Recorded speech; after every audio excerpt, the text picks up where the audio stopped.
कांग्रेस नेता राहुल गांधी द्वारा भारत में लोकतंत्र के विषय पर की गई टिप्पणी के मुद्दे पर संसद में हुआ हंगामा। दोनों सदनों की कार्यवाही कल तक के लिए स्थगित।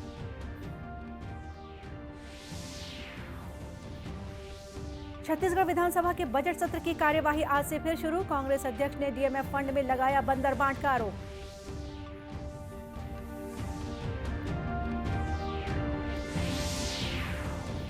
मोर आवास मोर अधिकार के मुद्दे को लेकर भाजपा 15 मार्च को विधानसभा का घेराव करेगी।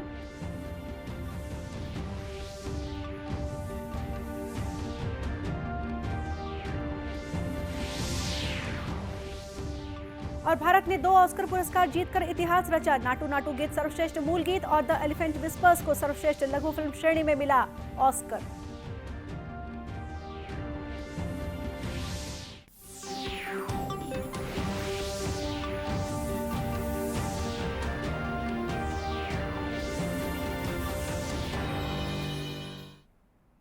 नमस्कार, आप देख रहे हैं दूरदर्शन समाचार। मैं हूं गोपा सान्याल और अब समाचार विस्तार से। संसद के बजट सत्र का दूसरा चरण आज हंगामे के साथ शुरू हुआ। कांग्रेस नेता राहुल गांधी द्वारा भारत में लोकतंत्र के विषय पर लंदन में की गई टिप्पणी के मुद्दे पर हंगामा होने के बाद दोनों सदनों की कार्यवाही रोक दी गई। सत्ता पक्ष के सदस्यों ने राहुल गांधी के खिलाफ नारेबाजी शुरू कर दी। रक्षा मंत्री राजनाथ सिंह ने इस मुद्दे को उठाया और आरोप लगाया कि कांग्रेस सांसद राहुल गांधी ने अपनी टिप्पणियों से भारत का अपमान किया है।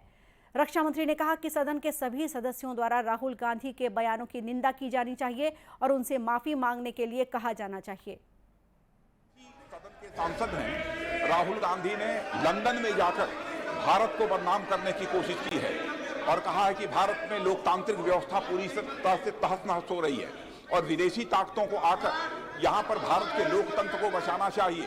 कि भारत की गरिमा पर, भारत की प्रतिष्ठा पर उन्होंने गहरी चोट पहुंचाने की कोशिश की है। अध्यक्ष महोदय, मैं आपसे यह मांग करता हूं कि पूरे सदन के द्वारा उनके इस व्यवहार को खंडन किया जाना चाहिए और उनको ये आपके द्वारा निर्देश दिया जाना चाहिए कि संसद के फोरम पर आकर वह क्षमा याचना करें। अध्यक्ष महोदय, मैं आपसे अनुरोध करना चाहता हूं।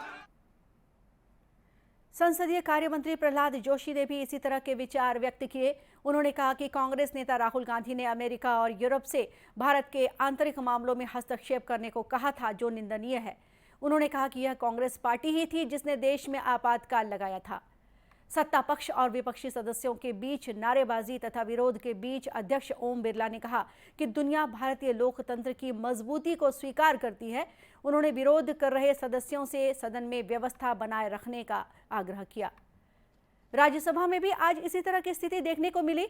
सदन के नेता पीयूष गोयल ने इस मुद्दे को उठाते हुए कहा कि कांग्रेस नेता राहुल गांधी ने अपनी टिप्पणियों से भारतीय लोकतंत्र, न्यायपालिका, सेना और प्रेस का अपमान किया है।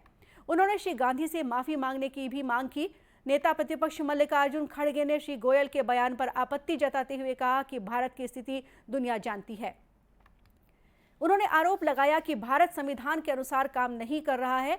बाद में सदन के दोनों सदनों की कार्यवाही कल तक के लिए स्थगित कर दी गई। छत्तीसगढ़ विधानसभा के बजट सत्र की कार्यवाही आज से फिर शुरू हुई। सबसे पहले दिवंगत पूर्व सांसद सोहन पोटाई को श्रद्धांजलि दी गई। पक्ष विपक्ष के सभी नेताओं ने सोहन पोटाई से जुड़ी यादों को साझा किया। सदन में आज प्रश्नकाल में कांग्रेस विधायक मोहन मरकाम ने अपनी ही सरकार को सवालों में घेरा। उन्होंने कोंडा गांव में डीएमएफ फंड के बंटवारे में बंदरबाट करने का आरोप लगाया। उन्होंने मंत्री रविंद्र चौबे से बार-बार विधानसभा की कमेटी से जांच कराने की मांग की। माननीय उपाध्यक्ष महोदय, डीएमएफ राशि का जो जिस ढंग से बंदरबाट हुआ है, लगभग 7 करोड़ रुपया कागजों में मतलब जो सप्लाई का काम किया गया है। मैं माननीय मंत्री से जानना चाहता हूं, आप नाम उसका उजागर क्यों नहीं करना नहीं चाहते और क्या उजागर करना क्यों नहीं चाहते और किस किस विभाग में वो व्यक्ति पदस्थ है और वही व्यक्ति हर काम कैसे देख रहा है। और सबसे बड़ी बात, आप आरएस को निर्माण एजेंसी का काम देते हैं, निर्माण का काम देते हैं, वो सप्लाई का भी काम कर रहा है, अन्य काम भी कर रहा है। तो क्या इसको विधानसभा की समिति से जांच कराएंगे और दोषी व्यक्ति के ऊपर कार्यवाही करेंगे क्या? इसके जवाब में पंचायत मंत्री रविंद्र चौबे ने कहा कि वे राज्य स्तर के अधिकारी से जांच कराएंगे और 1 महीने के भीतर रिपोर्ट आएगी। इसके बाद जो भी दोषी होंगे उन पर कार्रवाई की जाएगी। बाद में भाजपा नेता धर्मलाल कौशिक ने पत्रकारों से चर्चा करते हुए आरोप लगाया कि डीएमएफ फंड में भारी भ्रष्टाचार हुआ है। कांग्रेस के अध्यक्ष के द्वारा प्रश्न उठाए गए, हम लोगों ने इसमें बात आगे बढ़ाए कि उन अधिकारियों के खिलाफ में जांच होनी चाहिए जो इलीगल जो क्रय किए हैं, और जिस प्रकार से भ्रष्टाचार में पूरा डीएमएफ का पैसा जा रहा है, बंदर बांट हो रहा है। अभी तक तो हम लोग बोल रहे थे, अब कांग्रेस जो सत्ता पार्टी के विधायक हैं और प्रदेश अध्यक्ष जी बोल रहे हैं, ये सरकार को इसकी गंभीरता को समझनी चाहिए। इससे पहले सदन में भाजपा विधायक शिवरतन शर्मा और सौरभ सिंह ने इस मुद्दे पर कहा कि कांग्रेस पार्टी के प्रदेश अध्यक्ष का सवाल है, इसलिए तत्काल जांच की घोषणा करनी चाहिए। नेता प्रतिपक्ष नारायण चंदेल ने कहा कि डीएमएफ की राशि की लूट हो रही है। मोहन मरकाम ने सवाल उठाया है, तत्काल सदन की कमेटी से जांच कराने की घोषणा होनी चाहिए। भाजपा के प्रदेश अध्यक्ष अरुण साव ने प्रदेश सरकार को विकास विरोधी सरकार बताते हुए कहा कि खैरागढ़ को जिला बनाकर सरकार ने यहां की जनता को ठगने का काम किया है। श्री साव ने बताया कि 15 मार्च को भाजपा बड़ा आंदोलन करने जा रही है। मोर आवास मोर अधिकार से वंचित हितग्राहियों के साथ भाजपा विधानसभा को घेरेगी। उन्होंने आरोप लगाया कि राज्य सरकार ने 16 लाख गरीब परिवारों को प्रधानमंत्री आवास से वंचित रखा है। और किन परिस्थितियों में बनाया है ये भी आप सबको पता है, पर जिला निर्माण का कोई लाभ जिले के वासियों को नहीं मिल रहा है। ना तो विकास के लिए कोई राशि आ रही है, ना कोई नया कार्यालय भवन, कुछ भी नहीं हो रहा है। खैरागढ़ वासियों को जिला बनाकर ठगने का काम भूपेश बघेल की सरकार ने किया है। जिला बन गया है, जिले का विकास तेज गति से हो, उतनी राशि आवंटित हो और तब जाकर जिले के वास्तविक लाभ जिले के लोगों को मिले। श्री साव नवगठित जिला खैरागढ़ छुई खदान गंडई में भारतीय जनता पार्टी के जिला कार्यालय भवन के भूमि पूजन समारोह में शामिल होने के लिए पहुंचे थे। इस मौके पर प्रदेश भाजपा अध्यक्ष ने भाजपा कार्यालय निर्माण के लिए 1 लाख रुपए देने की घोषणा की। कार्यक्रम को सांसद संतोष पांडे ने भी संबोधित किया। राजधानी रायपुर में अडानी मसले पर आज कांग्रेस ने राजभवन मार्च किया। नेताओं ने अडानी ग्रुप और केंद्र सरकार पर सांठ-गांठ का आरोप लगाते हुए विरोध जताया। इससे पहले अंबेडकर चौक में एक जनसभा आयोजित की गई, जिसे पार्टी की छत्तीसगढ़ प्रभारी कुमारी सैलजा, प्रदेश अध्यक्ष मोहन मरकाम, मुख्यमंत्री भूपेश बघेल, टीएस सिंहदेव सहित पार्टी के अनेक नेताओं ने संबोधित किया। इसके बाद नेताओं का दल राजभवन की ओर निकला। प्रदेश अध्यक्ष मोहन मरकाम समेत 11 कांग्रेस नेताओं के प्रतिनिधि मंडल ने राज्यपाल विश्वभूषण हरिचंदन से मुलाकात करके अपनी मांगों के संबंध में उन्हें ज्ञापन दिया। कांग्रेस नेताओं ने राज्यपाल से अडानी समूह की जांच करवाने की मांग की। गौरतलब है कि कांग्रेस द्वारा आज देश भर में राजभवन घेराव का कार्यक्रम रखा गया था। और अब लेते हैं एक छोटा सा ब्रेक।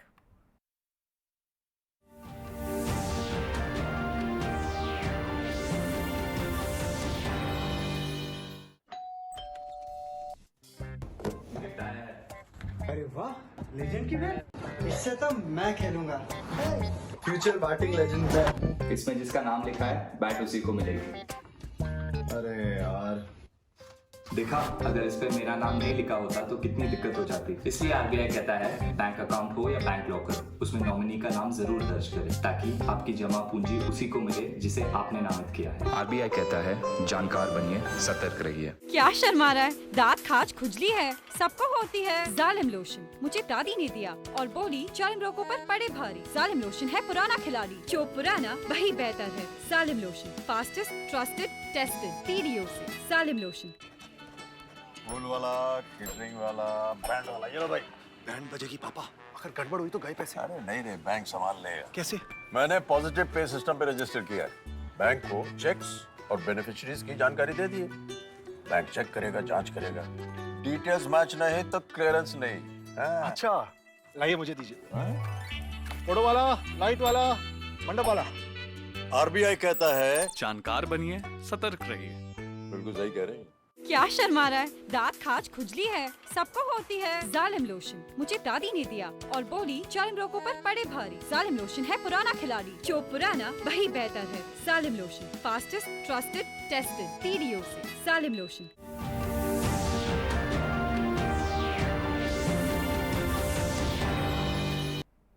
ब्रेक के बाद एक बार फिर स्वागत है आपका दूरदर्शन समाचार में।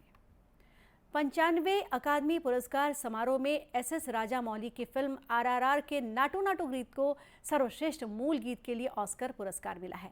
गीत के संगीतकार MM किरावनी, गीतकार चंद्र बोस ने ये पुरस्कार प्राप्त किया।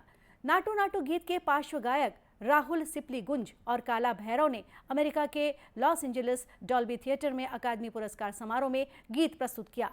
RRR पिछले 2 दशकों में पहली भारतीय फिल्म है जिसे अकादमी पुरस्कार के लिए नामित किया गया, जबकि नाटू नाटू पहला भारतीय गीत है जिसे ऑस्कर के लिए नामित किया गया था। अकादमी पुरस्कार में भारत की लघु फिल्म द एलिफेंट विस्पर्स को सर्वश्रेष्ठ लघु फिल्म श्रेणी में ऑस्कर पुरस्कार मिला है। फिल्म निर्माता कार्तिकी गोन्सल्वेज और प्रोड्यूसर गुनीत मोंगा की लघु फिल्म में अनाथ शिशु हाथी रघु और उसकी देखभाल करने वाले के बीच संबंध दिखाया गया है। प्रधानमंत्री नरेंद्र मोदी ने नाटू नाटू को ऑस्कर पुरस्कार जीतने पर फिल्म RRR की समूची टीम को बधाई दी है। एक ट्वीट संदेश में श्री मोदी ने कहा कि इस गीत की लोकप्रियता वैश्विक है और यह गाना आने वाले कई वर्षों तक याद रखा जाएगा। प्रधानमंत्री ने लघु फिल्म द एलिफेंट विस्पर्स को सर्वश्रेष्ठ लघु फिल्म श्रेणी में ऑस्कर पुरस्कार जीतने के लिए भी बधाई दी। वहीं सूचना और प्रसारण मंत्री अनुराग सिंह ठाकुर ने ऑस्कर में आज भारतीय सिनेमा के गौरव और शानदार जीत पर अपनी प्रशंसा व्यक्त की। देश और दुनिया का दिल भी जीता और अब ऑस्कर 95 में है, अवार्ड भी जीता है। साथ ही द एलिफेंट विस्परर ने बेस्ट डॉक्यूमेंट्री शॉर्ट फिल्म का ऑस्कर अवार्ड जीतना, ये भारत के कंटेंट की पहचान आज दुनिया कर रही है। Brand India has arrived. Bharat के ब्रांड की धूम, भारत के संगीत की धूम, भारत के फिल्म कंटेंट की धूम आज दुनिया भर में है और ये अभी शुरुआत है। आज लोकल नहीं ग्लोबल भारत की फिल्में और गाने बन रहे हैं। गौरतलब है कि 2008 में ब्रिटिश फिल्म स्लमडॉग मिलियनेयर में AR रहमान द्वारा संगीतबद्ध और गीतकार गुलजार द्वारा लिखित जय हो गीत सर्वश्रेष्ठ मूल स्कोर और मूल गीत श्रेणियों में अकादमी पुरस्कार प्राप्त करने वाला पहला हिंदी गीत बना था। कबीरधाम जिले के जवाहर नवोदय विद्यालय को भारत सरकार के साइंस एंड टेक्नोलॉजी विभाग द्वारा संचालित विज्ञान ज्योति कार्यक्रम के लिए चुना गया है। इस कार्यक्रम का मुख्य उद्देश्य स्टेम एजुकेशन में देश की बालिकाओं को सुविधा देकर उन्हें विज्ञान, टेक्नोलॉजी, इंजीनियरिंग और मैथ्स के क्षेत्र में आगे बढ़ाना है। जवाहर नवोदय विद्यालय कबीरधाम और शासकीय हायर सेकेंडरी स्कूल उड़िया कला की कुल 50 बालिकाओं को विज्ञान ज्योति स्कॉलरशिप के लिए चुना गया था। सभी बालिकाओं को 12,000 रुपए छात्रवृत्ति दी जा रही है। लाभार्थी छात्राओं ने बताया कि केंद्र सरकार का विज्ञान ज्योति कार्यक्रम भविष्य में उच्च शिक्षा के लिए फायदेमंद होगा।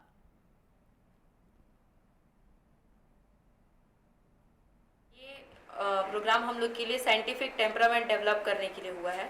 तो एक्चुअली जितने साइंस के स्टूडेंट्स हैं, हम लोग सब लोग इसमें साइंस को डेली लाइफ से रिलेट कर पा रहे थे। विज्ञान ज्योति प्रोग्राम मेरे लिए एक प्लेटफॉर्म की तरह है, मेरे लिए एक रनवे की तरह है जहाँ पे मैं अपने ड्रीम्स को टेक ऑफ कर सकती हूँ। यहाँ मुझे बहुत सारी नई चीज़ें सीखने को मिली जो मैं अपने गांव में रह के नहीं सीख पाई थी। एक गर्ल चाइल्ड होने के कारण मुझे वो अपॉर्चुनिटीज़ गांव पे नहीं मिल पाती जो यहाँ की मुझे। विज्ञान ज्योति कार्यक्रम के कोऑर्डिनेटर संतोष कुमार बिसन ने बताया कि स्कूल में यह कार्यक्रम आगे भी जारी रहेगा।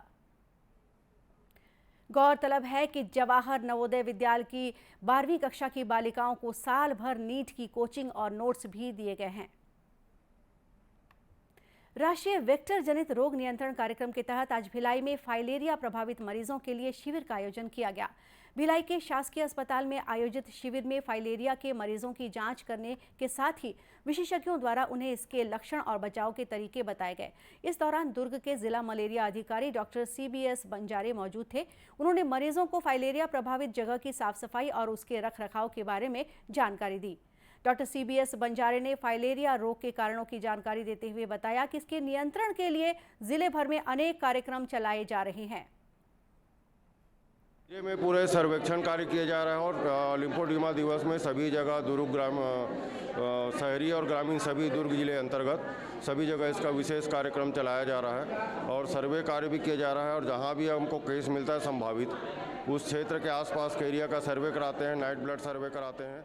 और इस दौरान फाइलेरिया के मरीजों को किट का भी वितरण किया गया। कार्यक्रम में हॉस्पिटल के वरिष्ठ चिकित्सा अधिकारी और कर्मचारी भी मौजूद थे। और इसी के साथ ये समाचार बुलेटिन यहीं समाप्त हुआ। नमस्कार।